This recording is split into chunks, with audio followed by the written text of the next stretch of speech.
My brother called me a loser at my son's graduation. Then the CEO stood up and saluted me. I still remember the sting of his words as he smirked at me from across the auditorium.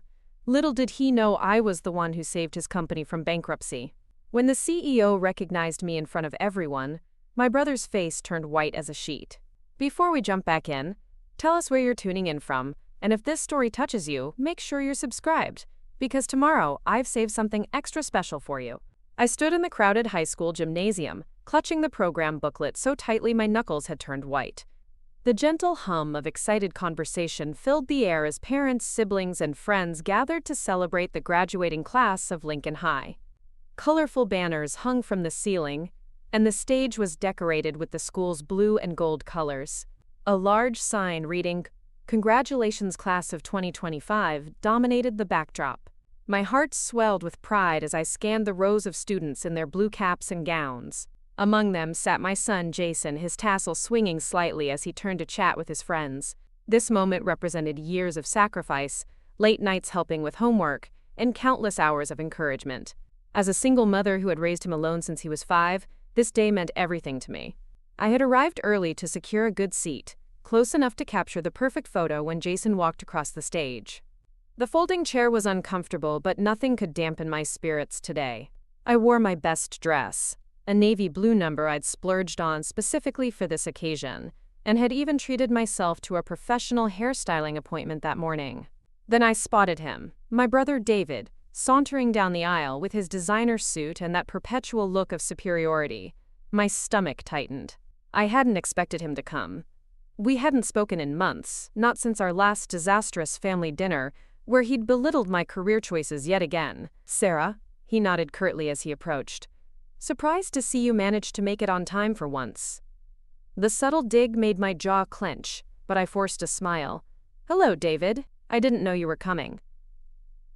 I shifted slightly, making room as he took the seat beside me that I'd been saving for my best friend Mia. "Of course I'd come," he scoffed.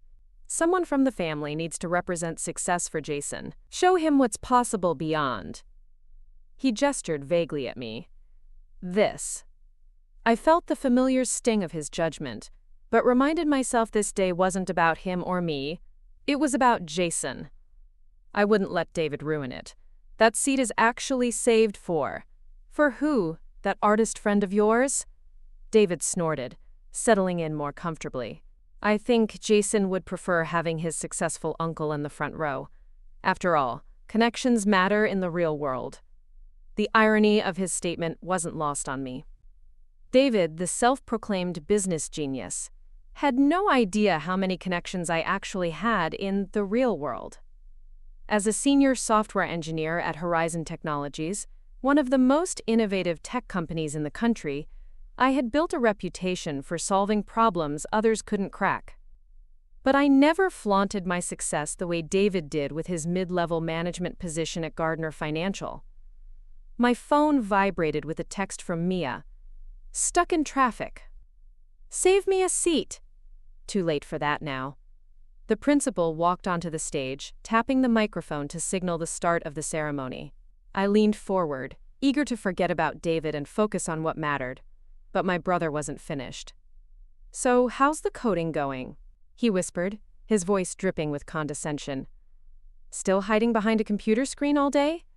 You know, there's a world outside your apartment, Sarah." I bit my tongue. "I'm very happy with my career, David." He chuckled. "Right. Happy spending your days alone typing gibberish that nobody appreciates. At least I work with people. Make real connections. That's what gets you ahead in life."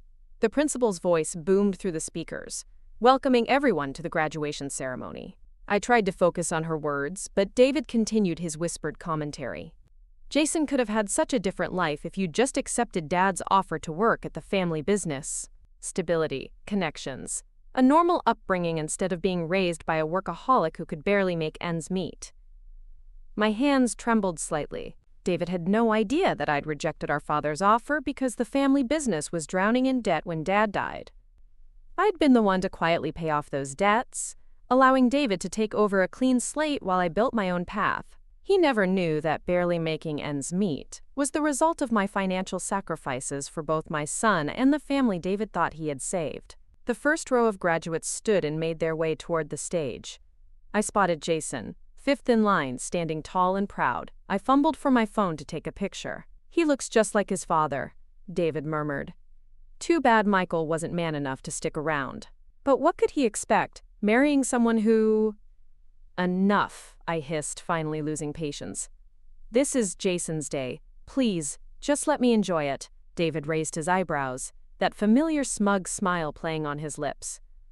"Just making conversation, sis. No need to get emotional."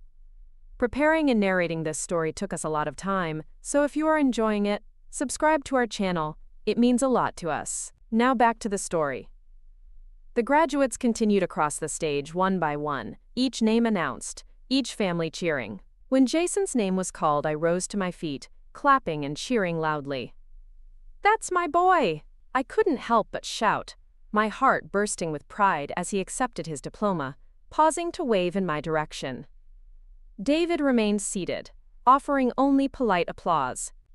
When I sat back down, wiping a tear from my eye, he leaned over. "You always were embarrassingly emotional. No wonder Jason seems so unsure of himself." I whipped my head toward him. "What are you talking about?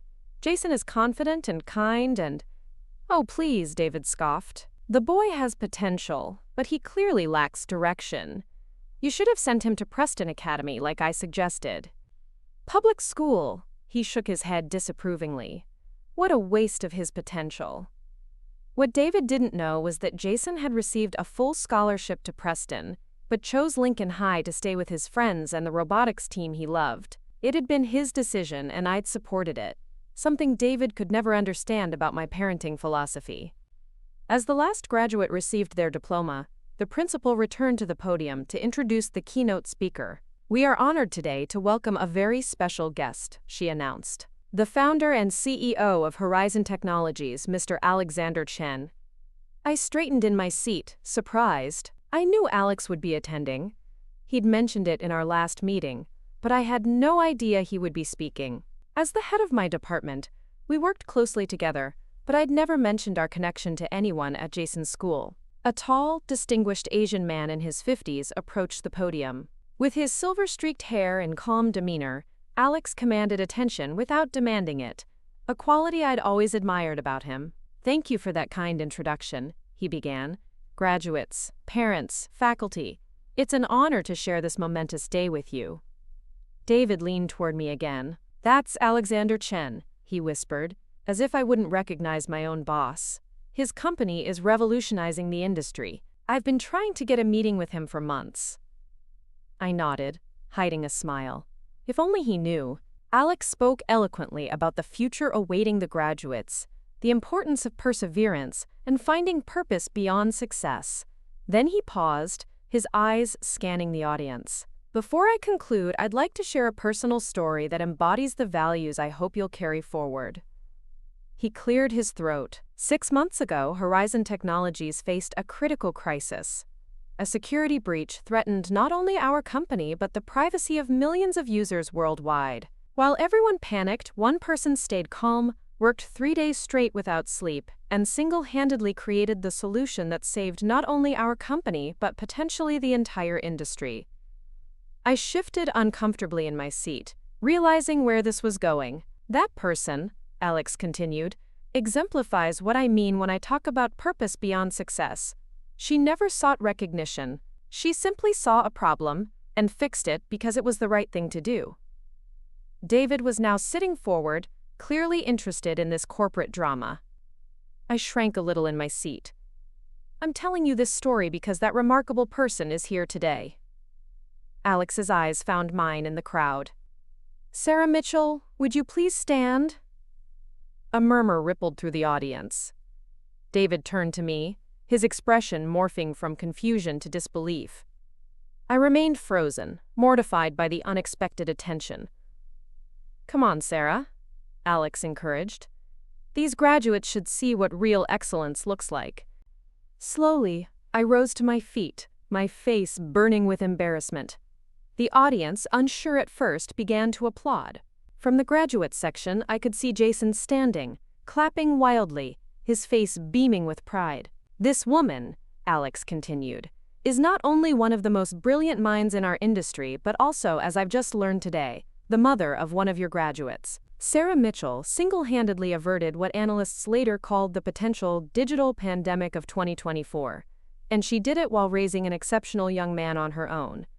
The applause grew louder. I could feel David stiffening beside me.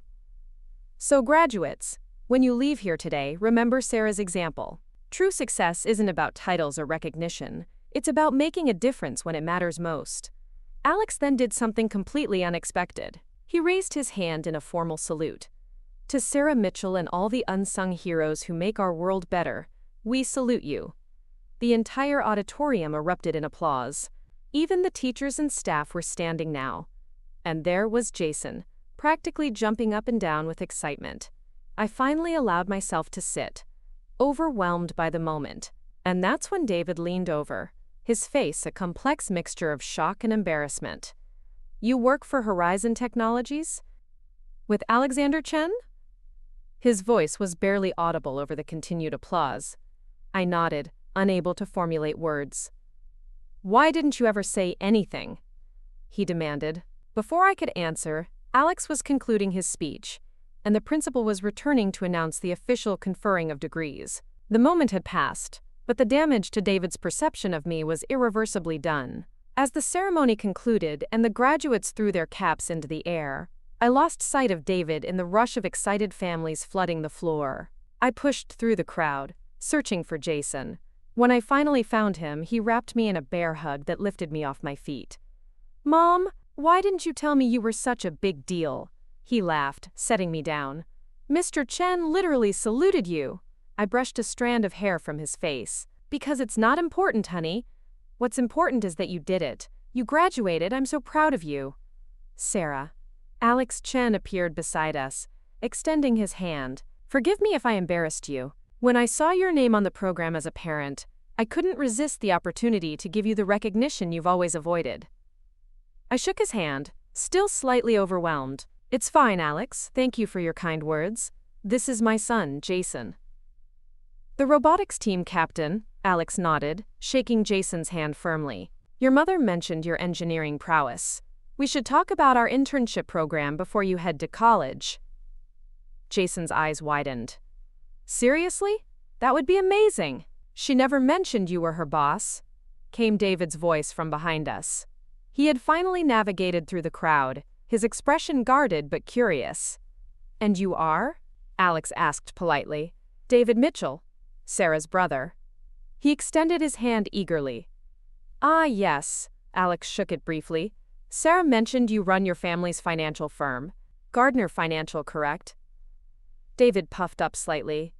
Yes, that's right. We've been trying to arrange a meeting with your CFO for some time. Have you? Alex raised an eyebrow. Well, we should certainly discuss that, but first, we're celebrating Sarah and Jason's achievement today. He turned back to me. The executive team is having dinner at La Maison tonight. You and Jason should join us. Oh, I couldn't, I began. I insist, Alex said firmly. 7 o'clock, and we'll discuss that internship. He nodded to Jason before turning to leave, pausing only briefly to add, Mr. Mitchell, good to meet you. Perhaps Sarah can introduce us properly sometime. As Alex walked away, David turned to me, his expression a mixture of confusion and something I'd never seen directed at me before. Respect. Sarah, what exactly do you do at Horizon? I smiled, taking Jason's arm. I solve problems, David. That's what I've always done. But you never said. You never asked, I replied simply. Now, if you'll excuse us, Jason and I have a celebration lunch planned, years in the making. Right, honey? Jason grinned, still buzzing from both his graduation and the internship prospect. Right, Mom. Uncle David, are you coming? David glanced between us, clearly recalibrating everything he thought he knew about his sister. I have a meeting. But we should catch up soon, Sarah. There's clearly a lot I don't know about you. Clearly, I agreed, allowing myself a small moment of satisfaction. I'll have my assistant call your assistant. As David walked away, looking somewhat dazed, Jason bumped my shoulder playfully. Since when do you have an assistant? I laughed. Since never. But he doesn't need to know that. We made our way through the crowd toward the exit, my arm linked with my son's, my heart lighter than it had been in years. For once, I had allowed myself to be seen, not as the struggling single mom, not as David's underachieving sister, but as who I truly was, a woman of value, of contribution, of purpose. As we stepped into the bright summer sunshine, my phone buzzed. A message from Mia. What just happened? I arrived just in time to see you get a standing ovation. Drinks later. You're telling me everything. I smiled, slipping the phone back into my purse. There would be time for explanations later. For now, this moment belonged to Jason and me. A validation not just of his achievement, but of our journey together. Mom? Jason said as we reached the car. What Uncle David said before, about you being a loser. I heard him when I was lining up. My heart sank. Oh, honey, don't worry about that. Your uncle and I have a complicated relationship. Jason shook his head, his expression serious beyond his years. He was wrong. You're the opposite of a loser. You're my hero. Always have been, even before today. And just like that, any lingering sting from David's words vanished completely. I hugged my son again, this brilliant young man who saw me clearly when others hadn't bothered to look. Thank you, sweetheart, I whispered. That means more than any standing ovation ever could. The graduation ceremony faded into the background as Jason and I made our way to Morelli's, our favorite Italian restaurant. It was our tradition. Important milestones were always celebrated with their tiramisu, the best in the city. As we settled into our usual corner booth, the weight of the day's events finally hit me. I still can't believe Mr. Chen did that, Jason said, shaking his head in amazement as he unfolded his napkin. The look on everyone's faces when he saluted you, I laughed, still feeling the lingering embarrassment mixed with an unexpected sense of pride. Trust me, no one was more surprised than I was. And Uncle David? Jason's eyes sparkled with mischief. I've never seen him speechless before. It was like watching a computer crash and reboot. Be nice, I admonished, though I couldn't help but smile at the accuracy of his description. The waiter arrived to take our order. The usual spaghetti carbonara for Jason and margarita pizza for me. As he walked away, Jason leaned forward. Mom, why didn't you ever tell Uncle David what you really do? All these years he's been treating you like you were. I don't know, struggling or something. I sighed, tracing the rim of my water glass. It's complicated, sweetie. After your grandfather died, there was a lot of family dynamics at play. You mean how Grandpa left the company to Uncle David, even though you were the one with the business degree? I looked up, surprised. How did you know about that? Jason shrugged. Grandma told me last Christmas. She said Grandpa always regretted it, but thought a son should run the family business, or something outdated like that. I nodded slowly. My mother had never told me this. Your grandfather was from a different generation. He couldn't imagine a woman, especially a single mother, running a financial firm. And honestly, I didn't want it by then. I'd already started at Horizon, and I loved the work I was doing. But you let Uncle David think you were barely making it, Jason pressed. All those comments about our apartment being small, about my public school, you never corrected him. Our food arrived, momentarily pausing the conversation. When the waiter left, I twirled pasta around my fork, considering my answer. There's something liberating about being underestimated, I finally said. When people don't expect much from you, you're free to move through the world on your own terms. I didn't need David's approval or understanding. I had you, my work, our life together. That was enough. Jason considered this as he took a bite of his carbonara. I get that. But still, seeing his face today when he realized who you really are, that must have felt pretty awesome. I smiled, remembering David's expression of shock. I won't lie, it was satisfying. But what meant more was seeing you up on that stage. That's the real victory, Jason. Everything I've done has been for you. Jason reached across the table and squeezed my hand. I know, Mom. And I'm going to make you proud at MIT. You already make me proud every day, I assured him. The scholarship is just confirmation of what I've always known. You're exceptional. After lunch, we stopped for ice cream and walked through Jefferson Park, reminiscing about the playground where I'd pushed him on the swings as a toddler. It was perfect until my phone rang. The screen displayed, David Mitchell. I hesitated, then answered. Hello, David. Sarah. His voice sounded strained. We need to talk. Can you meet me at the office? I checked my watch. It was only 3:30, hours before the dinner with Alex and the executive team. I suppose I could stop by. Is everything okay? There was a pause. Just come to the office, please. The please caught me off guard. David rarely asked for anything he usually demanded. All right. I'll be there in 30 minutes. I hung up and turned to Jason. That was your uncle. He wants to meet at his office. Jason's eyes narrowed. Why? So he can pretend today never happened? I don't know. But he said please, which is practically a first. I smiled at my son. Will you be okay on your own for a couple hours? I still need to get ready for that dinner with Mr. Chen later. Mom, I'm 18, Jason reminded me. I think I can handle being home alone. Besides, Trevor invited me to his graduation party. I was going to ask if I could go. Of course you can. It's your day.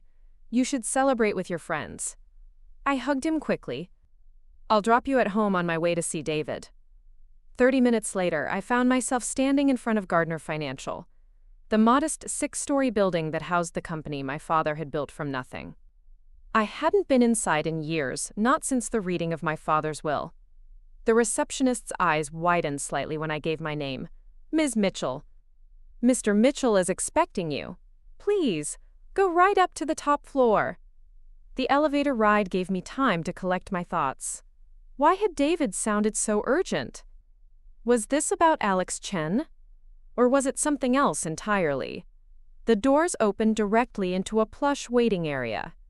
The decor was exactly what I'd expect from David.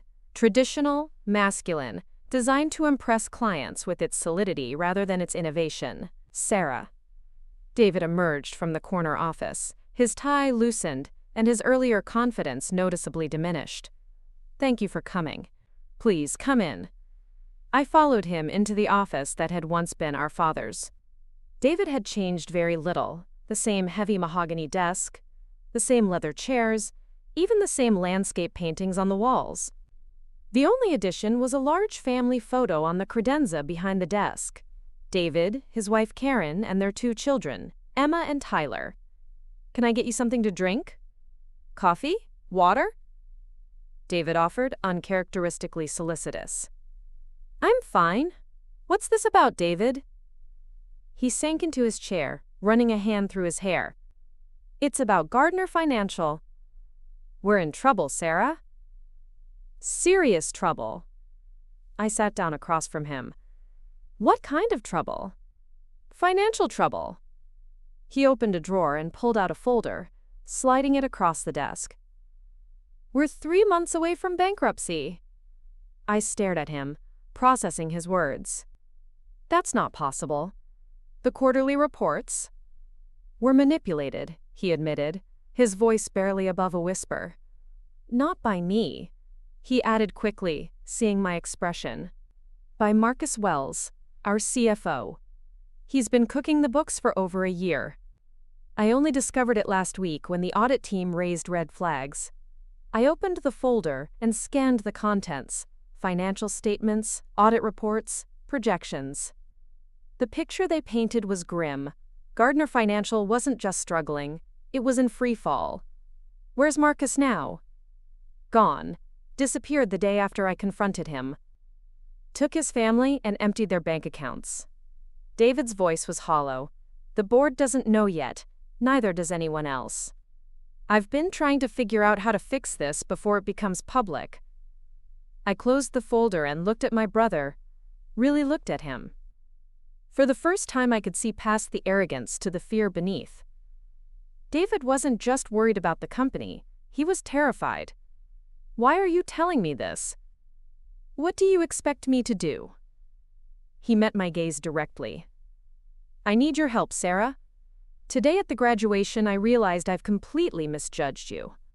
The way Chen talked about you. You're obviously far more capable than I ever gave you credit for." I laughed, but there was no humor in it. "So now that you know I'm successful, you think I can magically fix the mess you're in?" "That's not fair," he protested. "I didn't create this problem. Marcus did." "But you were so busy playing the role of the big-shot businessman that you never noticed your CFO was defrauding the company," I pointed out. "Dad always said the most important skill in business is knowing who to trust." David flinched as if I'd slapped him. "You're right. I failed." "Is that what you want to hear?" "I failed the company, I failed our employees, and I failed Dad's legacy." His voice cracked slightly. "But this isn't just about me, Sarah. We have 78 employees who depend on Gardner Financial for their livelihoods. People who worked with Dad for decades. Are you willing to let them all lose their jobs because you resent me?" The emotional manipulation was classic David, but he wasn't entirely wrong. Those employees didn't deserve to suffer because of Marcus's fraud or David's negligence. I sighed. "What exactly are you asking me to do?" Hope flickered in his eyes. "You have connections. That Chen guy obviously thinks the world of you. Gardner Financial needs a capital infusion and new clients. If Horizon Technologies would consider us for their portfolio management..." "Stop," I held up a hand. "I'm not using my relationship with Alex to bail you out." "Then what? You'll just let Dad's company die?" I stood up, smoothing my dress. "Send me all the financial records. The real ones, not the doctored versions. Give me access to everything. I'll review it tonight and let you know what I think can be done." David rose to his feet. "You'll help?" "I didn't say that. I said I'll review the situation and tell you if I think anything can be done. No promises." Relief washed over his face. "Thank you, Sarah. I know we've had our differences, but..." "This isn't about our differences, David. It's about those 78 people and Dad's legacy." I moved toward the door. "Email me everything within the hour." "And David? If I find out you're holding anything back, I'm walking away immediately." He nodded earnestly. "Everything. You'll have it all." As I rode the elevator down, my mind was already sorting through possibilities. Gardner Financial's problems weren't just about money. They were systemic. The company had failed to evolve with the changing financial landscape. Even without Marcus's fraud, they would have eventually faced extinction. My phone buzzed with a text from Jason. "How's it going with Uncle Clueless?" I smiled despite the weight on my shoulders. "Complicated. Tell you later. Have fun at Trevor's." By the time I arrived home, David had already sent a secure link to the company's financial records. I had just under 2 hours before I needed to leave for dinner with Alex and the Horizon team. I kicked off my heels, changed into comfortable clothes, and settled at my desk with a cup of strong coffee. What I found as I dug into the numbers was worse than David had indicated. Marcus hadn't just manipulated the books, he'd systematically siphoned funds from client accounts, covering his tracks by shifting money between accounts like a complex shell game. The company wasn't 3 months from bankruptcy, it was weeks away from complete collapse. Worse, when the fraud was discovered, the reputational damage would be catastrophic. Gardner Financial would never recover, regardless of any capital infusion. I was still processing this when it was time to prepare for dinner. As I showered and changed into the black cocktail dress I reserved for company events, my mind continued working on the problem. By the time I slid into my car to drive to La Maison, I had the outline of a plan, not to save Gardner Financial, but to save the employees and clients who would be devastated by its failure. La Maison was the most exclusive restaurant in the city, housed in a converted mansion with private dining rooms and a wine cellar that drew connoisseurs from across the country. As I handed my keys to the valet, I took a deep breath, forcing myself to compartmentalize. Tonight wasn't about David or Gardner Financial. It was about celebrating with my colleagues and supporting Jason's internship opportunity. "Sarah!" Alex greeted me warmly as I entered the private room where the Horizon team had gathered. The woman of the hour, twice in one day. I smiled, accepting the glass of champagne a waiter offered. Once was more than enough, Alex. You really didn't need to put me on the spot like that at the graduation. Nonsense. You've been hiding your light under a bushel for too long. He guided me toward a group of executives. Where's that impressive son of yours? Celebrating with friends. 18-year-olds in fancy restaurants don't always mix well. Alex laughed. Fair point. But I was serious about that internship. Our engineering department would be lucky to have him for the summer. He'd love that. Though he'll be leaving for MIT in August. Perfect timing then. June and July with us before he heads off to Cambridge. Alex's expression turned more serious. Speaking of Cambridge, there's someone I'd like you to meet. The reason for our dinner tonight, actually. He led me to a distinguished-looking man with silver hair and piercing blue eyes. Sarah, this is Dr. Richard Harmon, founder of Quantum Shield. Richard, this is Sarah Mitchell, the genius I was telling you about. I shook Dr. Harmon's hand, immediately recognizing the name. Quantum Shield was a cybersecurity startup that had developed revolutionary encryption technology. Rumors had been circulating for months that Horizon was considering acquiring them. The famous Sarah Mitchell, Dr. Harmon smiled. Alex has been singing your praises. He tells me you're the one who stopped the breach last year. I was just doing my job, I demurred. No false modesty, Alex interjected. Sarah, Richard and I have been discussing a potential merger between Quantum Shield and Horizon. If it goes through, we'll need someone to lead the integration of our security systems. I can think of no one better qualified than you. I blinked, surprised. That's a significant responsibility. It comes with a promotion, Alex continued. Senior Vice President of Cybersecurity Integration, reporting directly to me. My mind raced. This was an incredible opportunity. Exactly the kind of challenge I'd been hoping for. But the timing couldn't have been worse, with the Gardner financial crisis looming. I'm honored, Alex, truly. But I'd need to.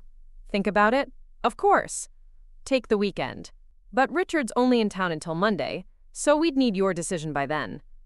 The conversation shifted to the technical aspects of Quantum Shield's encryption protocols, a topic that would normally have fascinated me. But in the back of my mind, David's problems continued to simmer.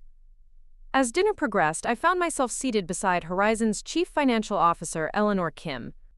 Eleanor had been with the company since its founding, and was known for her sharp analytical mind and no-nonsense approach. Quite a day for you, she commented as we were served our main course. First a standing ovation at your son's graduation, now this promotion offer. You must be thrilled. I smiled. It's been unexpected, to say the least. Eleanor studied me over her wine glass. Yet you seem preoccupied. Anything I can help with? Something about her direct gaze made me consider confiding in her. Not everything, but perhaps enough to get some perspective. Hypothetically, I began carefully, if you discovered a financial firm was on the verge of collapse due to fraud by a key executive, but the current leadership wanted to try to save it, what would you advise? Eleanor's eyebrows rose slightly. Hypothetically, I'd say it depends on the extent of the fraud and whether the current leadership was complicit. They weren't complicit, just negligent. She nodded thoughtfully. Then transparency is essential. Disclose everything to the authorities, work with them to pursue the fraudster, and protect the clients and employees as much as possible. Trying to cover it up, even temporarily, only makes things worse in the long run. Even if disclosure means the company won't survive? Some companies shouldn't survive, Eleanor said bluntly. If the fraud is extensive enough to collapse the firm, then the foundations were rotten. Better to salvage what can be saved than to prop up a failing structure. She tilted her head. This isn't about your brother's firm, is it? Gardner Financial? I nearly choked on my wine. How did you? I make it my business to know about local financial institutions, she said smoothly. And I saw him at the graduation today. The family resemblance is striking. I set down my glass carefully. Yes, it's Gardner Financial, though I'd appreciate your discretion on this matter. Of course. She hesitated, then added, If you're looking for a solution, Horizon has an acquisition division. We're always interested in expanding our wealth management services. If the client base is solid, we might consider absorbing the firm, under new management naturally. The seed of an idea that had been forming in my mind suddenly crystallized. Eleanor, would you be willing to have a more detailed conversation about this tomorrow? Unofficially, of course. She smiled. My Saturday morning yoga class ends at 10. Brunch at Westfield's at 10:30? I'll be there. As the dinner wound down, Alex pulled me aside once more. You'll think about the position? I will, I promised. It's an incredible opportunity, Alex. Thank you for considering me. Don't thank me, you've earned it. He squeezed my shoulder. And Sarah?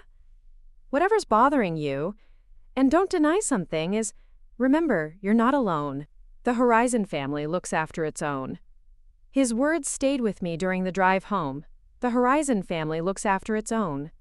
That was the fundamental difference between my world and David's. At Horizon, success was measured not just by profits but by how we supported each other, how we solved problems together. When I arrived home, the house was still empty. A text from Jason informed me he was staying over at Trevor's. I kicked off my heels and sank onto the sofa, my mind still churning with the day's events. My phone rang. David again. Have you looked at the records? He asked without preamble. Yes. It's worse than you said, David. Much worse. He exhaled shakily. I know. Can you help? Not in the way you're hoping, I said honestly. Gardner Financial can't be saved in its current form. The fraud is too extensive. Then what? We just give up? Let Dad's legacy die? Number we transform it. I outlined the plan that had been forming in my mind since my conversation with Eleanor. Horizon might be interested in acquiring Gardner Financial's client portfolio and retaining some of the staff. It wouldn't be a bailout. It would be a controlled transition that protects the clients and as many employees as possible. An acquisition? David's voice hardened. You want me to sell Dad's company? I want you to save what can be saved, I corrected him.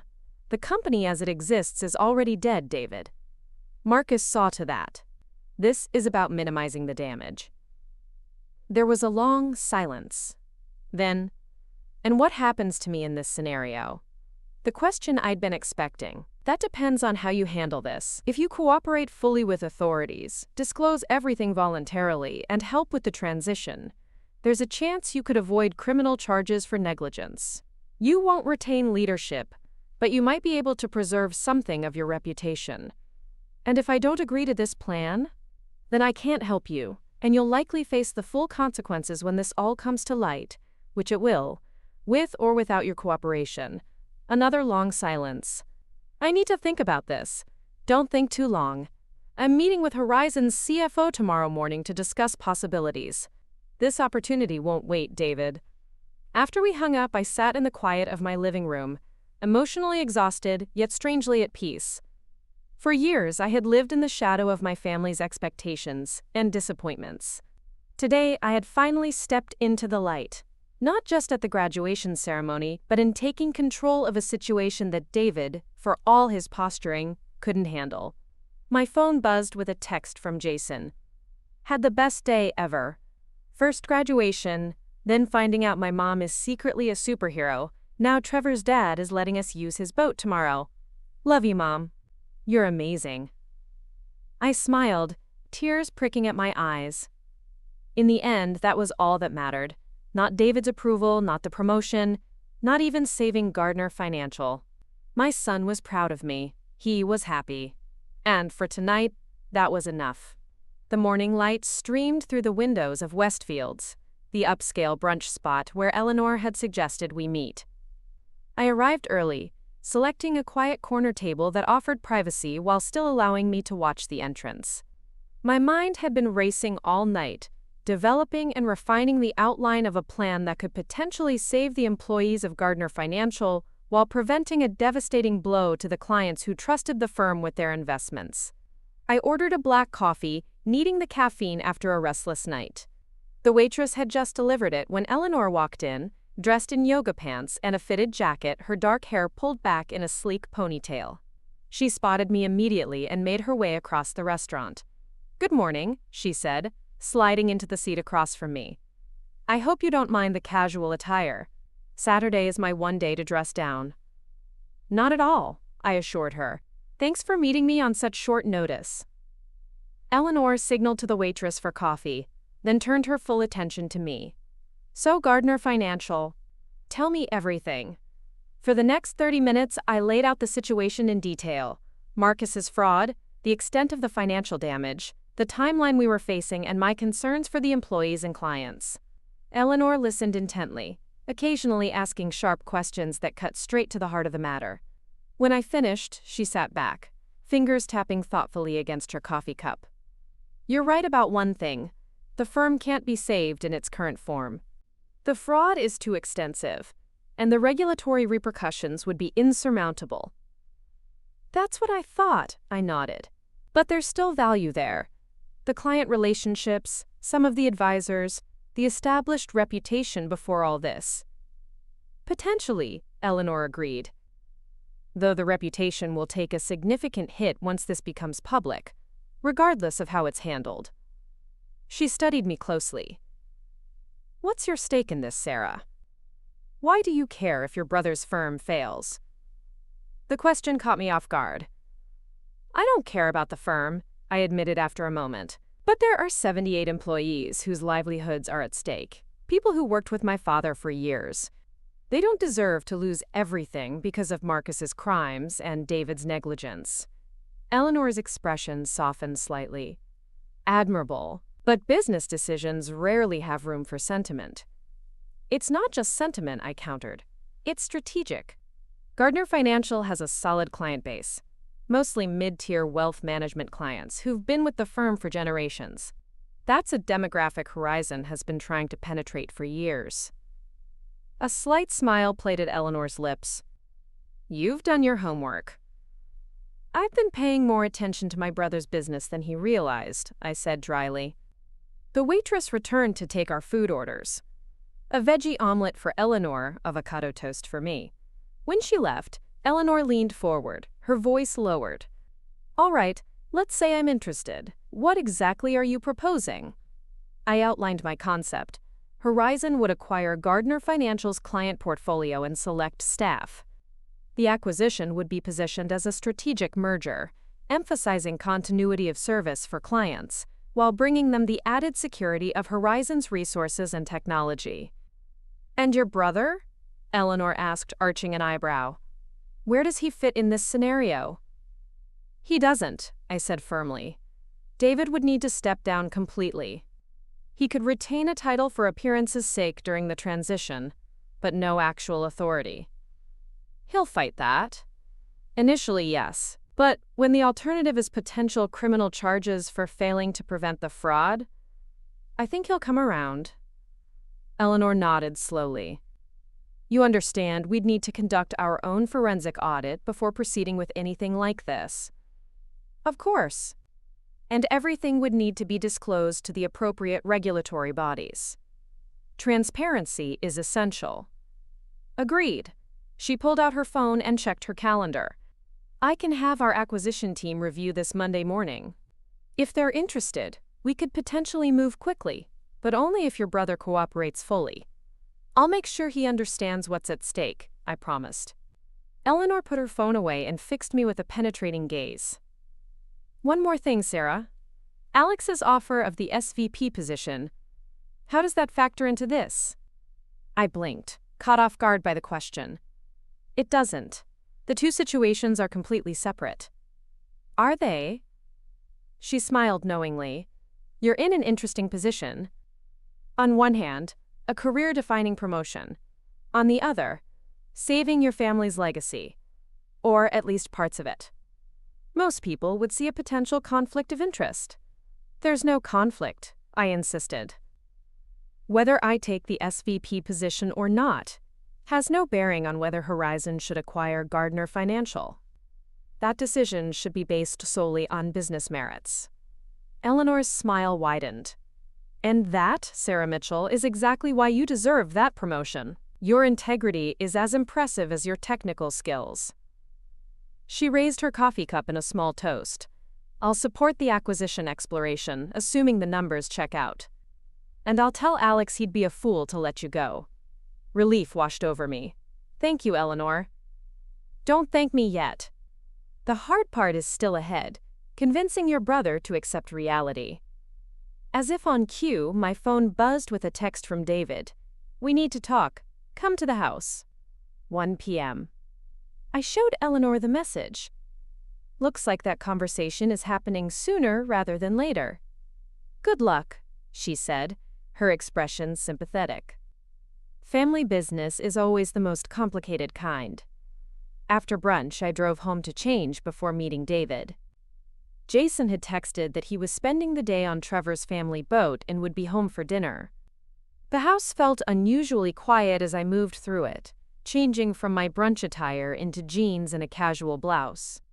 As I was getting ready to leave, my phone rang, an unknown number. Hello? Is this Sarah Mitchell? A woman's voice, unfamiliar. Yes, this is Sarah. This is Andrea Wells, Marcus's wife. I froze, my heart suddenly pounding. Mrs. Wells. Please. Her voice broke slightly. I need to speak with you. Marcus told me everything before he left. Left? I repeated carefully. You mean when he disappeared after embezzling from Gardner Financial? There was a soft sob on the other end of the line. He didn't just leave the company, Ms. Mitchell. He left us. Me and our daughters. I woke up 3 days ago to a note saying he couldn't face what was coming and that we'd be better off without him. My mind raced. Mrs. Wells, are you saying you don't know where Marcus is? No one does, she whispered. He took some cash, his passport, and vanished. The bank accounts are frozen. The FBI came to our house yesterday. Our daughters are terrified. I don't know what to do. I sank onto the edge of my bed, processing this new information. Why are you calling me? Your brother mentioned you. Said you might be helping with the situation.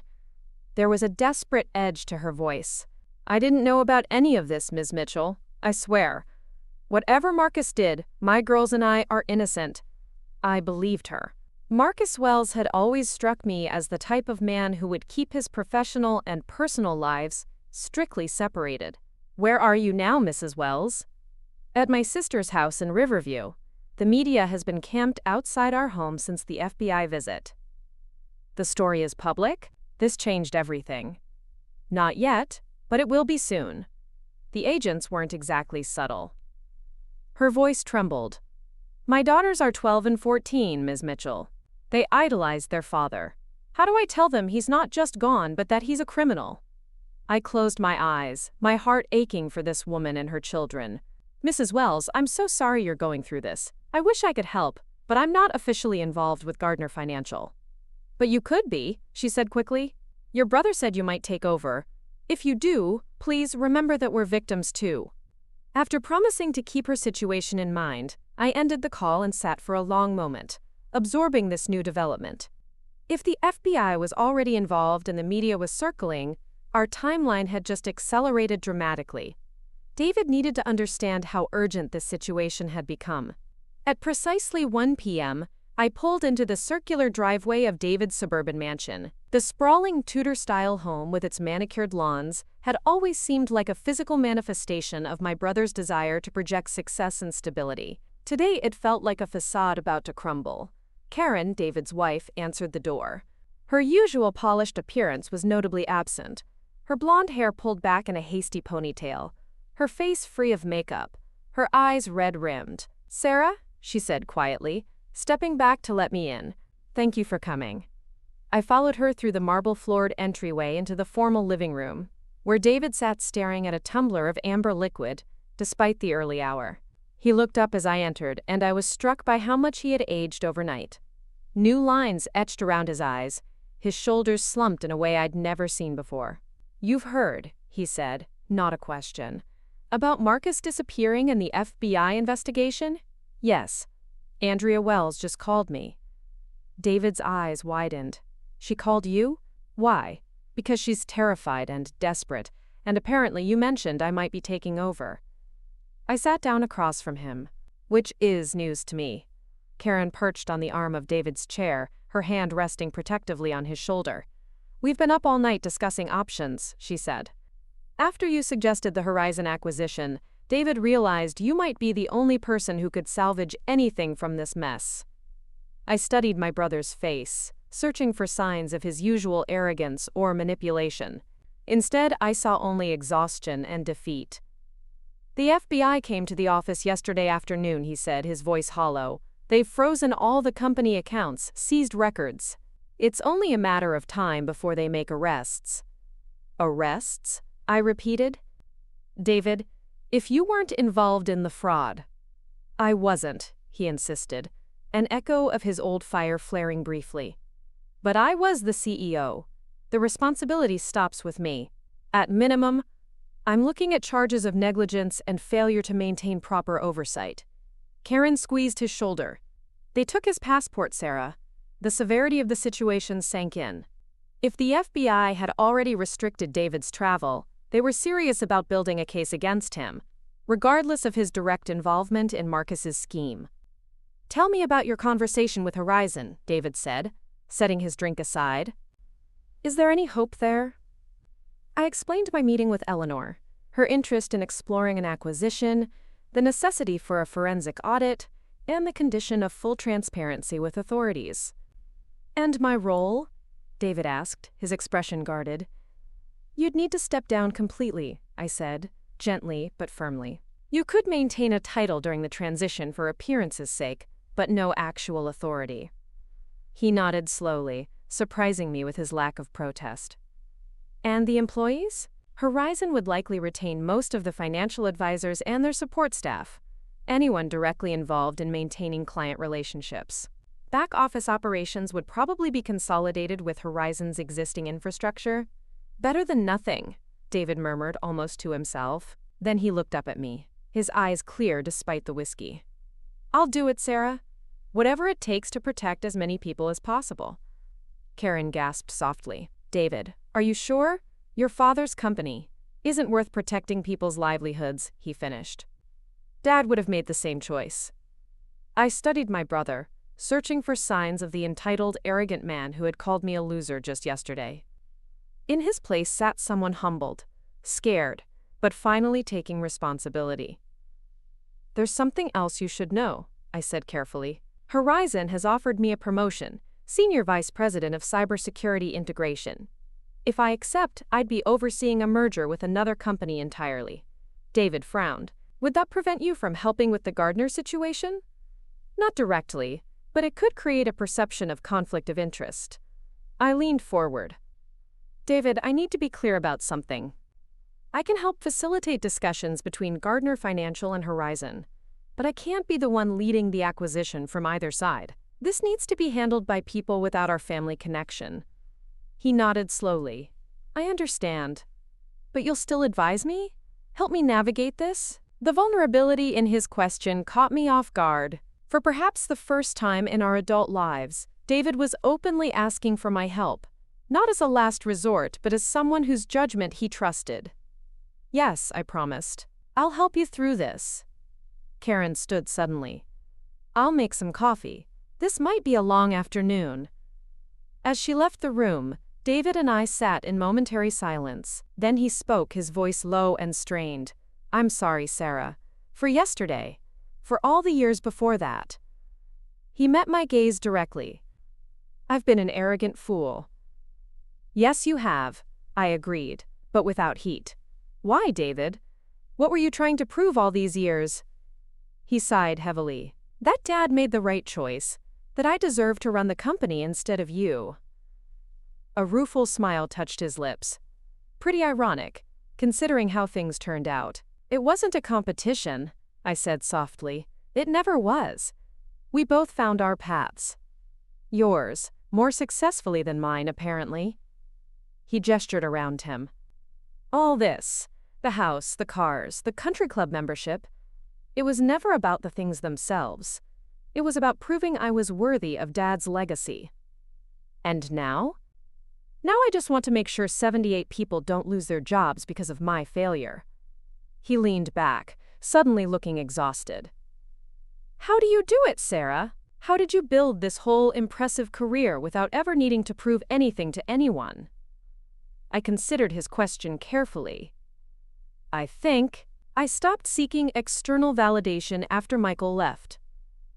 When Jason was little, success meant providing for him, creating a stable home. Professional recognition was secondary. David nodded thoughtfully. The CEO saluting you yesterday. That must have felt vindicating. It did, I admitted, but not for the reasons you might think. What mattered wasn't the public acknowledgement, but knowing my work had made a difference, that I'd protected people. Protection, David repeated. That's what I failed at. I was so focused on appearances that I didn't protect what actually mattered. Karen returned with a tray of coffee, and the conversation shifted to practicalities. What David needed to do immediately, which employees might be retained in an acquisition, how to communicate with clients. By the time I left 3 hours later, we had a preliminary plan in place, with David scheduled to meet with Horizon's acquisition team on Monday morning. As I walked to my car, Karen followed me out, hugging her arms against the afternoon chill. "Sarah," she called softly, "thank you for helping despite everything." I turned to face her. "It's not just for David. It's for everyone involved." She nodded, hesitating before continuing. "I've always admired you, you know. Your independence. Your quiet strength." A faint smile crossed her face. "I used to tell David he should be more like his sister, focused on substance instead of appearance. He never listened." "Until now," I observed. "Crisis has a way of clarifying priorities," she agreed. "Whatever happens next, even if David faces charges, I think he's finally learning what true strength looks like." I drove home reflecting on Karen's words. True strength. It wasn't about titles or salaries or corner offices. It was about facing reality, taking responsibility, and protecting those who depended on you. When I arrived home, Jason was already there, sun-kissed and exuberant from his day on the water. "Mom, you'll never believe what happened today," he exclaimed as I walked in. "Trevor's dad knows Mr. Chen. He was at the graduation yesterday and saw the whole thing. He's offered to write me a recommendation letter for the Horizon internship." I laughed at the coincidence. "That's wonderful, honey. Small world." "So, what happened with Uncle David? Did he apologize for being a jerk yesterday?" I sank onto the couch, suddenly aware of how emotionally drained I felt. "It's complicated, Jason. Your uncle is in some serious trouble, the kind that might end with him facing criminal charges." Jason's eyes widened as I explained the situation in simplified terms, careful not to share details that weren't mine to disclose. "So Gardner Financial might get bought by Horizon? Your company might take over Uncle David's company." Jason processed this with the quick comprehension that always impressed me. "That's actually kind of poetic justice, isn't it? After the way he's treated you all these years?" "It's not about justice," I corrected gently. "It's about doing what's right for the employees and clients who would be hurt otherwise." Jason studied me thoughtfully. "You're helping him, even after everything." "I'm helping the situation," I clarified. "Your uncle made mistakes, serious ones. He'll have to face consequences for those. But that doesn't mean everyone associated with him should suffer. Like Aunt Karen and the cousins. Like them. Like the employees who did nothing wrong. Like the clients who trusted the firm with their savings." I reached out to squeeze his hand. "Life isn't black and white, Jason. Sometimes doing the right thing means helping people who haven't always been kind to you." He nodded slowly. "Is that why you never told Uncle David about your real job? About how successful you are? You were just being the bigger person?" I considered this. Partly. But it was also simpler that way. I didn't need his approval or understanding. I was secure in my own choices. Jason grinned suddenly. "Well, you sure got it yesterday when Mr. Chen saluted you." The look on Uncle David's face. He mimicked an expression of shocked disbelief that made me laugh despite everything. "That was quite a moment," I admitted. "It was epic," Jason declared. "And deserved. You've always been the strongest person I know, Mom. Uncle David just finally got to see what I've always known." His words warmed me in a way no professional recognition ever could. My son saw me, really saw me, and was proud of who I was. In that moment, I knew with absolute certainty that whatever challenges lay ahead with David, Gardner Financial, and my potential new role at Horizon, I would face them with the same quiet strength I'd always relied on. My phone buzzed with a text from Eleanor. Acquisition team briefed. They're intrigued. Monday meeting confirmed. Also, Alex wants to have coffee tomorrow to discuss your decision. Followed quickly by another message, this one from David. FBI requesting formal interview on Monday afternoon. Lawyer advises full cooperation. Will update after Horizon meeting in morning. I looked up from my phone to find Jason watching me, concern evident in his expression. More work stuff? He asked. Just setting up meetings for Monday, I assured him. Nothing to worry about tonight. How about we order pizza and watch that sci-fi movie you've been talking about? His face lit up. The one with the time loops? You'll love it, Mom. As Jason pulled up the movie, I sent quick replies to both messages, then put my phone away. Tomorrow would bring decisions about my career and David's future. Monday would bring negotiations that might save or transform our father's company. But tonight was for pizza and time loops, and the simple joy of being with my son. In that moment, I felt a profound sense of gratitude for the life I'd built, not because it had finally been recognized by others, but because it was authentic to who I was and what I valued. The journey hadn't always been easy, but it had been mine. And contrary to what David had believed for so many years, that made me not a loser, but deeply, genuinely successful. Sunday morning dawned with a clarity that seemed fitting for the decisions that lay ahead. I woke early, the house still quiet as the sun painted golden stripes across my bedroom floor. Jason wouldn't be up for hours. Our movie night had stretched well past midnight as he insisted we watch the sequel as well. I slipped out of bed and padded to the kitchen, savoring the stillness as I prepared my coffee. These quiet morning moments had always been my sanctuary, time to gather my thoughts before the day's demands began. Today, those demands felt particularly weighty. By noon, I needed to give Alex my decision about the senior VP position. By evening, I should finalize my approach to helping David through the Gardner financial crisis.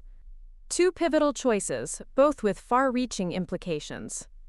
With my coffee in hand, I settled on the back porch, watching as the neighborhood gradually stirred to life. A jogger passed by, waving cheerfully. The Henderson sprinklers created rainbows in the morning light. Somewhere, a lawnmower droned to life. Mom! Jason appeared in the doorway, hair tousled from sleep, looking younger than his 18 years. You're up early. Big day, I smiled, patting the chair beside me. Want some coffee? He nodded sleepily, disappearing into the kitchen before returning with a steaming mug. So today's the day you decide about the big promotion? It is. I watched a hummingbird dart among my flowering shrubs. And about how much to involve myself in Uncle David's situation. Jason blew on his coffee, considering. What are you thinking? I turned to him, suddenly struck by how mature he'd become. When had my little boy transformed into this thoughtful young man? I'm thinking I want to hear your perspective, I said. You're heading to college soon, starting your own life. How would my taking this promotion affect you? He looked surprised. Me? Mom, this is about your career. It's about our lives, I corrected gently. Every major decision I've ever made has been with you in mind. This one should be no different. Jason set his mug down, his expression serious. Honestly, I think you should take it. You've always put me first. Maybe too much sometimes. This is your moment, Mom. You've earned it. It would mean more responsibility, longer hours, possibly some travel. He shrugged. I'm leaving for MIT in August anyway. And it's not like you'd be abandoning a little kid. I'm an adult now, remember? His smile turned teasing. Besides, maybe I'll end up interning at Horizon and we can carpool. I laughed, reaching over to ruffle his hair. When did you get so wise? I had a good teacher. He leaned back, his expression turning more serious. What about Uncle David, though? Will helping him interfere with your new position? It could complicate things, I admitted. The two situations aren't directly related, but there's potential for perceived conflict of interest. But you'll find a way to help him anyway, Jason said. Not a question, but a statement of fact. I nodded slowly. I think I have to try. Not for David's sake, but for the employees and clients who would be hurt otherwise. That's what makes you different from Uncle David, Jason observed. He always thinks about how things affect him. You think about how they affect everyone else. The simple truth of his observation resonated deeply. Perhaps that was the fundamental difference between David and me. Not our career paths or accomplishments, but our perspective on responsibility. Thanks for the insight, philosopher. I smiled, standing to refill my coffee. Any other wisdom to share before I meet with Alex? Jason grinned. Just be yourself, Mom. That's always been more than enough. 2 hours later, I sat across from Alex at Horizon's Executive Cafe, a modern space on the top floor of our headquarters with panoramic views of the city. Sunday was quiet, with only a few other employees taking advantage of the free gourmet coffee and comfortable workspace. I appreciate you meeting on a Sunday, Alex said, settling into the sleek leather chair opposite me. I know family time is precious. Jason encouraged me to come, I replied. He's quite excited about the potential internship. Alex smiled. Smart kid, takes after his mother. He stirred his espresso thoughtfully. So, have you had time to consider my offer? I nodded, taking a deliberate breath. I have, and I'm grateful for the opportunity. Before I give you my answer, though, there's something you should know. Carefully, I explained the situation with Gardner Financial, the fraud, the FBI investigation, and Horizon's potential acquisition interest. I outlined my family connection and my limited advisory role in the discussions. Eleanor mentioned something about this, Alex said when I finished. She seemed quite interested in the acquisition possibility. That's why I wanted to be transparent, I explained. If I accept the SVP position, there could be a perception of conflict of interest. I wouldn't be directly involved in the acquisition, but as a senior executive, Alex waved away my concern. Sarah, if anything, your family connection gives you insight that could be valuable. As long as you're not negotiating on either side or accessing confidential information inappropriately, I see no conflict. Relief washed through me. Thank you for understanding. So, he leaned forward slightly. Does that mean you're accepting the position? I met his gaze directly. Yes, I am. I'm honored by your confidence in me, and I'm excited about the challenge. His face broke into a broad smile. Excellent. The team will be thrilled. We can announce it at tomorrow's executive meeting. He paused, studying me. There is one more thing, Sarah. Something I've been meaning to discuss with you for some time. I raised an eyebrow, curious. Your work style, he continued. It's exceptional, but invisible. You solve crucial problems, develop groundbreaking solutions, yet you never seek recognition. While I admire your humility, I wonder if you realize how that affects your career trajectory. I prefer letting my work speak for itself, I said, slightly defensive. And it does, to those who know where to look. But leadership requires visibility, Sarah. As SVP, you'll need to step into the spotlight occasionally, advocate for your team, represent Horizon publicly. He smiled gently. Saturday's graduation wasn't just about recognizing your past contributions. It was about preparing others to see you in this new role. The revelation startled me. You planned that? I seized an opportunity, he corrected. When I saw your name in the program, I realized it was a perfect moment to acknowledge your achievements in front of people who matter to you. His expression turned thoughtful. Including your brother, I noticed. I shook my head, amazed. You observed more than I realized. That's my job, Alex shrugged. Recognizing talent sometimes means recognizing when that talent is hiding in plain sight. He raised his cup in a small toast. To your new role, Sarah. I have a feeling you're going to surprise everyone, including yourself. After our meeting, I drove to the small lakeside park where I often came to think. The wooden bench overlooking the water had witnessed many of my life's pivotal moments. The decision to divorce Michael, the choice to accept the position at Horizon, rather than join my father's firm, the night I'd sat here until dawn after Dad's funeral. Today the lake was dotted with sailboats, their white sails stark against the blue water. Families picnicked on the grassy shore, children shrieking with delight as they chased each other. A couple walked hand in hand along the path, leaning into each other with the easy intimacy of long companionship. My phone buzzed, a text from David. "Can we meet before tomorrow's Horizon meeting? Breakfast at Delman's, 7 a.m.? I typed a quick affirmative response, then set the phone aside, returning my attention to the peaceful scene before me. For years, I had defined myself in opposition to David. His flashy success versus my quiet competence. His emphasis on appearance versus my focus on substance. But that definition had been limiting in its own way, keeping me smaller than I needed to be. Alex was right. My tendency to avoid recognition hadn't just been humility. It had been a form of self-protection. If no one noticed me, no one could judge me the way David did. If I didn't claim my achievements, I couldn't fail in the ways that seemed to matter to my family. But that approach no longer served me, or the people who would soon be looking to me for leadership. The senior VP role would require me to step forward, to become visible in ways that had always made me uncomfortable. The thought was daunting but also exhilarating. As the afternoon light began to soften, I gathered my thoughts and headed home, my path forward clearer than it had been in years. Monday morning arrived with the crisp promise of new beginnings. I rose before dawn, carefully selecting a charcoal gray suit that conveyed both authority and approachability, the balance I would need to strike in my new role. As I fastened the delicate silver necklace Jason had given me for Christmas, I caught my reflection in the mirror. The woman looking back at me seemed different somehow. More confident, more resolved. "You've got this," I whispered to her. Delman's was already bustling when I arrived at 7 a.m., the popular breakfast spot filled with business people starting their week with coffee and strategy sessions. David had secured a corner booth, 2 cups of coffee already waiting on the table. He stood as I approached, an uncharacteristically humble gesture. "Sarah, thank you for coming." He looked as if he hadn't slept, dark circles under his eyes contrasting sharply with his pale complexion. "Of course." I slid into the booth. "How are you holding up?"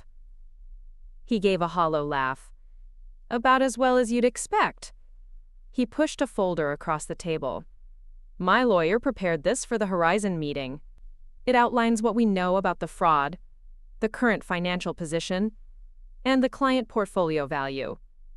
I skimmed the contents, impressed by the thoroughness. "This is good, David. Transparent and comprehensive." "Number more hiding," he said quietly. "That's what got us into this mess in the first place. Me pretending everything was fine when it wasn't, Marcus hiding his activities, the company culture that made people afraid to raise red flags." He took a sip of coffee, grimacing at its bitterness. "The FBI interview is at 2 p.m. My lawyer thinks I'll likely face charges." I reached across the table to squeeze his hand briefly. "One step at a time. Let's focus on the Horizon meeting first." He nodded, then pulled another envelope from his jacket. "There's something else. I had my lawyer draft this over the weekend. It's a formal acknowledgement that Dad's original division of assets was inequitable." I frowned, confused. "What do you mean?" "When Dad died, he left you a small trust, and me the controlling interest in Gardner Financial." David's voice was steady now, his gaze direct. "What you never knew was that I convinced him to do that.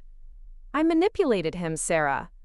Played on his traditional values, his concerns about your divorce, your single motherhood. The revelation hit me like a physical blow." "You what?" "I'm not proud of it," he continued, his voice thick with regret. "I was so convinced I deserved to run the company, so desperate to prove myself. The truth is, you are always more qualified. Dad knew it too. He just let me persuade him otherwise." I sat back, struggling to process this confession. All these years, I had assumed it was my father's antiquated values that had led to David inheriting the business. To learn that David had actively engineered the situation. "Why are you telling me this now?" I finally asked. "Because I'm done living a lie," he said simply. Whatever happens today, with Horizon, with the FBI wanted you to know the truth, and I wanted to make amends. He pushed the envelope toward me. This document acknowledges that you are entitled to an equal share of Dad's estate. If anything remains after this mess is sorted out, it stipulates that you receive appropriate compensation. The gesture was symbolic at best. There would likely be nothing left after the fraud was addressed and potential penalties paid. But the acknowledgement itself was significant. "Thank you," I said softly. "That couldn't have been easy to admit." "None of this is easy," he smiled ruefully. "But it's necessary." He checked his watch. "We should head to Horizon. I don't want to be late." The meeting with Horizon's acquisition team was both more straightforward and more grueling than I had anticipated. I attended only as an observer, careful to maintain appropriate boundaries given my new executive role. David presented the situation with a candor that clearly impressed the team, answering difficult questions without defensiveness or evasion. By the end of the 3-hour session, the outline of a path forward had emerged. Horizon would conduct an expedited forensic audit, working in conjunction with the authorities. Assuming the client assets were verifiable and the extent of the fraud aligned with David's disclosure, they would move forward with acquiring the client portfolio and retaining key staff. As the meeting concluded, Eleanor pulled me aside. "Your brother surprised me." I expected arrogance, but he was remarkably humble. "Crisis changes people," I replied, echoing Karen's observation from Saturday. "Indeed." Eleanor studied me thoughtfully. "Alex told me you accepted the SVP position. Congratulations." "Thank you. I'm looking forward to the challenge." "Good. Because your first challenge starts immediately." She handed me a sleek folder. "The Quantum Shield integration planning begins this afternoon. I've scheduled the initial team meeting for 3 p.m. I blinked, caught off guard by the immediacy. "Today? But I haven't even been officially announced yet." Eleanor smiled. "Welcome to executive leadership, Sarah. The announcement is a formality. The work starts now." As she walked away, I felt a momentary flutter of panic. Everything was moving so quickly. The promotion, David's situation, the potential acquisition. But beneath the anxiety was a current of excitement. This was what growth felt like. Challenging, uncomfortable, but ultimately transformative. I found David in the lobby, speaking quietly with his lawyer. When he saw me, he excused himself and approached. "The FBI interview is in an hour," he said, his expression tense but resolved. The Horizon team seemed cautiously interested? "They were impressed by your honesty," I confirmed. "It's a good start, David." He nodded, then hesitated. "Sarah, whatever happens this afternoon, thank you. Not just for the Horizon connection, but for showing me what real strength looks like." Before I could respond, he surprised me with a quick, awkward hug. Something we hadn't shared in years. Then he was gone, striding toward the exit with his lawyer, shoulders squared as if marching toward battle. I watched him go, a complex mixture of emotions washing through me. For so long, David had been the antagonist in my story, the arrogant brother who dismissed my choices, who had apparently even manipulated our father against me. Yet in these past few days, I'd glimpsed something else. A flawed man finally facing his mistakes, attempting, however imperfectly, to make amends. My phone buzzed with a text from Jason. "How'd the big meeting go? Also, Trevor's dad just emailed me the internship application." I smiled, typing back. "Meeting went well. Send me the application when you're done. I'll put in a good word." His response came immediately. "Already filled it out. Submitting today. Dinner tonight to celebrate your first day as SVP?" "Absolutely. Your choice of restaurant." As I slipped my phone into my pocket, I spotted Alex walking toward me across the lobby. "There she is, our newest senior VP," he greeted me warmly. "Ready for your first executive team meeting? I've moved it up to 2 p.m. so we can announce your promotion before the Quantum Shield integration kickoff." I took a deep breath, straightening my shoulders. "Ready as I'll ever be." He smiled approvingly. "That's what I like to hear. Oh, and Sarah, remember what I said about visibility. This is your moment to step into the spotlight. The executive meeting was held in Horizon's most impressive conference room, the one with floor-to-ceiling windows overlooking the city skyline and a table of polished walnut that could seat 30. Today, 15 of the company's most senior leaders gathered there, engaged in pre-meeting small talk as they settled into their places. Several nodded in greeting as I entered, though I could see the curiosity in their expressions. While I had worked with many of them on various projects, I had never been part of this inner circle before. Alex called the meeting to order, moving efficiently through several agenda items before reaching what he had listed simply as quote, team announcement. Before we move on to the quantum shield integration, he said, his voice carrying easily through the large room, I'm pleased to announce an important addition to our executive leadership. Quote, he turned toward me with a warm smile. Sarah Mitchell has accepted the position of Senior Vice President of Cybersecurity Integration, effective immediately. A round of applause followed, with several executives offering congratulations. Eleanor caught my eye from across the table, giving me an encouraging nod. Many of you have worked with Sarah over the years, Alex continued, though you may not have fully appreciated the scope of her contributions. Sarah prefers to let her work speak for itself, a rare quality in our industry. This drew knowing chuckles from around the table. But her exceptional leadership during last year's security crisis demonstrated exactly the kind of innovative thinking and steady guidance we need as we move forward with the Quantum Shield acquisition. He gestured for me to speak. This was it. My moment to either shrink back into comfortable invisibility or step confidently into my new role. I rose from my seat, surveying the faces around me. These were my peers now, not just colleagues or superiors. They were looking to me not just for technical expertise but for leadership. Thank you, Alex, and thank you all for the warm welcome, I began, my voice steady despite the flutter of nerves in my stomach. Many of you know me as the quiet problem solver in the background. That's a role I've been comfortable in for many years. I paused, remembering Alex's words about visibility, about allowing myself to be seen. But the challenges ahead, particularly the quantum shield integration, will require a different approach from all of us. Security isn't just a technical issue, it's fundamentally about trust. Our clients trust us with their most sensitive information. Our partners trust us to maintain the integrity of shared systems. And most importantly, we must trust each other to communicate openly, to acknowledge vulnerabilities before they become crises. I made eye contact with several executives as I continued, drawing strength from their attentive expressions.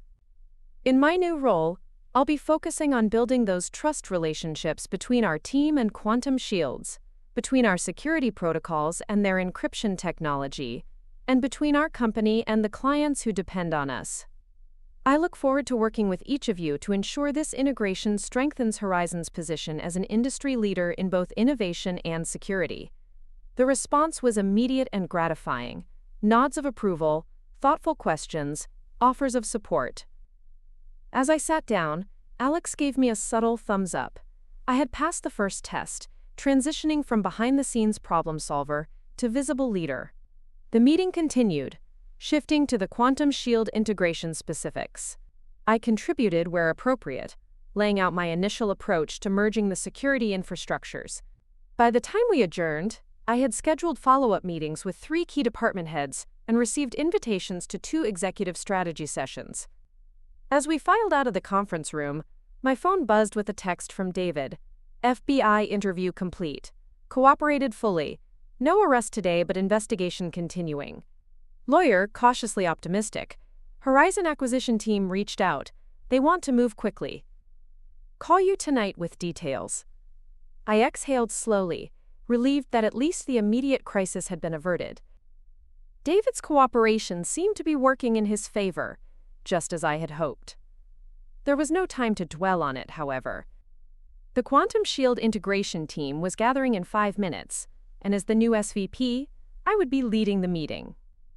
The rest of the day passed in a whirlwind of introductions, planning sessions, and strategy discussions. By the time I left the office at 6:30 p.m., I felt simultaneously exhausted and exhilarated. The scope of my new role was daunting, but the challenge energized me in a way I hadn't experienced in years. As promised, Jason had chosen his favorite steakhouse for our celebration dinner. He was already waiting at our table when I arrived, looking surprisingly grown up in a button-down shirt and sport coat. "You dressed up," I observed, kissing his cheek before sitting down. "It's not every day my mom becomes a senior VP," he grinned. I figured it deserved some respect. "Well, you look very handsome." I smiled at him, my heart swelling with love and pride. "How was your day? Did you submit the internship application?" "All done," he confirmed. Trevor's dad said they're fast-tracking the process for graduation seniors, so I might hear back by the end of the week. The waiter appeared to take our drink orders. Sparkling water for me, soda for Jason, and then Jason leaned forward eagerly. "So, how was your first day as a big-shot executive?" I laughed. "Overwhelming, exciting, slightly terrifying, all of the above." "Did they give you a bigger office?" "That happens later this week. For now, I'm still in my old space." "But they will give you a fancy office, right? With one of those glass walls that turns opaque when you press a button?"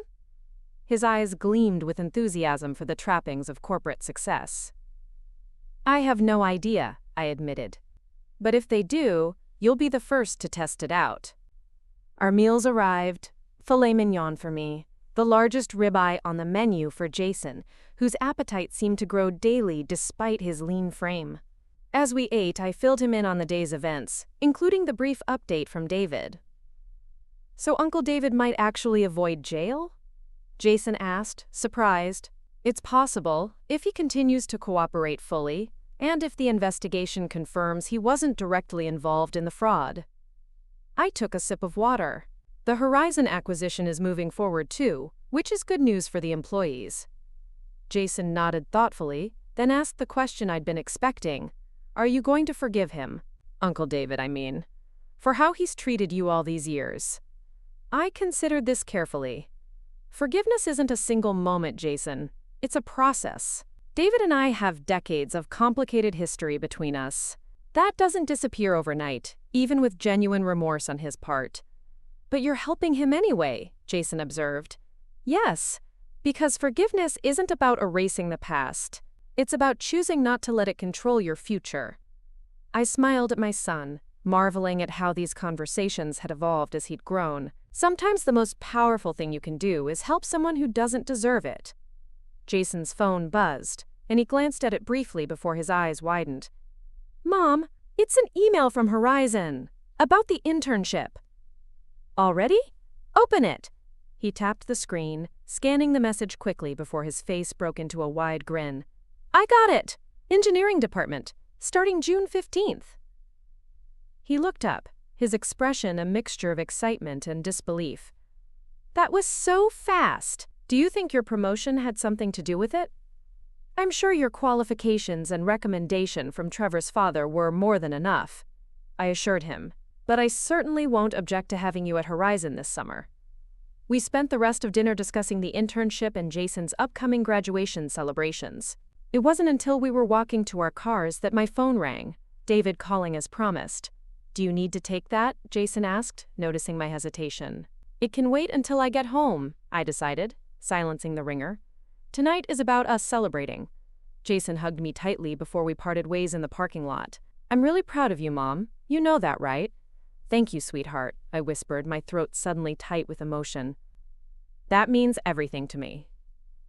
As I drove home through the quiet evening streets, I reflected on the extraordinary journey of the past 3 days.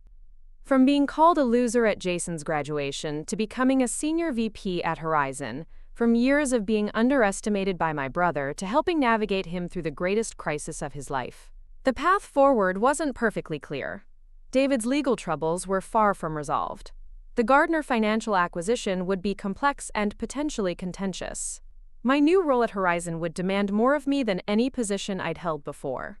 But for perhaps the first time in my adult life, I felt fully seen by my colleagues, by my brother, and most importantly, by myself. The woman who had once been content to hide in the background had stepped confidently into the spotlight, not seeking validation or praise, but simply claiming the space she had earned. When I arrived home, I returned David's call, listening as he detailed his FBI interview and the ongoing discussions with Horizon's acquisition team. There was a new humility in his voice, a recognition that the path to redemption would be long and difficult. "I know I don't deserve your help," he said at the end of our conversation, "but I'm grateful for it nonetheless." "We're family, David," I replied simply. That doesn't always make things easy, but it does make them important. After we hung up, I stepped out onto my back porch, gazing up at the star-filled sky. The same stars had witnessed my struggles and triumphs, my moments of doubt and clarity. They had seen me grow from an uncertain young single mother to a confident executive, from someone who accepted being underestimated to someone who embraced being recognized. The journey wasn't over. In many ways, it was just beginning. But as I stood there under the vast canopy of stars, I felt a profound sense of peace. My brother had called me a loser, but the CEO had stood and saluted. Neither definition had changed who I truly was, but recognizing my own worth had changed everything else. With a smile, I turned and went inside, ready for whatever tomorrow might bring. Up next, you've got 2 more standout stories right on your screen. If this one hit the mark, you won't want to pass these up. Just click and check them out. And don't forget to subscribe and turn on the notification bell so you don't miss any upload from us.